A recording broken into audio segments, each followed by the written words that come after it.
परेशान हुए, इतने परेशान हुए कि वो रोने लगे।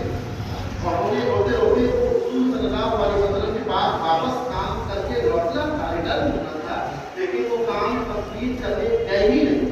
बल्कि हजरत सालमा रज़ियल्लाहु तआला अन्हु रोते रोते आलम में वो मदीने शहर से बाहर चले गए और मदीने से बाहर जाकर पहाड़ियों में चले गए और पहाड़ी की किसी गुफा में जाकर शुरू कर दिया।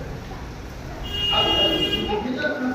मुझे तलाश हो रहा है कि जाओ सालमा को बुला के आओ, हमने बुला काम उसके फिक्र से किया था, पता नहीं उसने काम किया कि नहीं किया। तो लोगों ने तलाश किया तो सालमा मिले नहीं। एक दिन गुजर गया, 2 दिन गुजर गया, 1 हफ्ता गुजर गया, 2 हफ्ता गुजर गया, 1 महीना गुजर गया, 40 दिन गुजर गए। 40 दिन जब गुजर गए तो अल्लाह सुब्हानहू व तआला ने हज़रत जुबैर को भेजा, कहा जुबैर या रसूल अल्लाह आपकी खिदमत में सलाम है,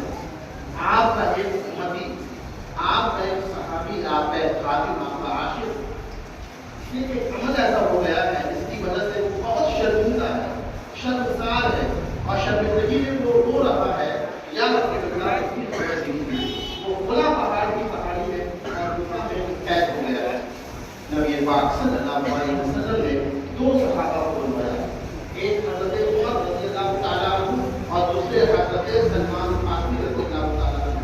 दोनों सहाबा को बुलाने के बाद कि जाओ सालबा बिन सुलैमान को तलाश करके ले आओ, वो मदीने के बाहर खुला पहाड़ी के ख्वाब में गुफा में छुपे हुए हैं और सारों किताब रो रहे हैं। ये 2 सहाबी गए, निकलने के बाद उस पहाड़ी के करीब पहुंचे, देखा कि एक चरवाहा है, बकरियां चरा रहा है। उस चरवाहे ने पूछा कि तुमने चरवाहे के नाम पर उस चरवाहे ने पूछा कि तुमने सालबा बिन सुलैमान को देखा है? लंबा लंबा बकरी चराने वाले चरवाहे ने कहा कि नहीं, मैं ऐसे आदमी को नहीं जानता हूँ जिसका नाम सालबा, मैं पहचानता नहीं हूँ, लेकिन एक आदमी को मैंने देखा है जो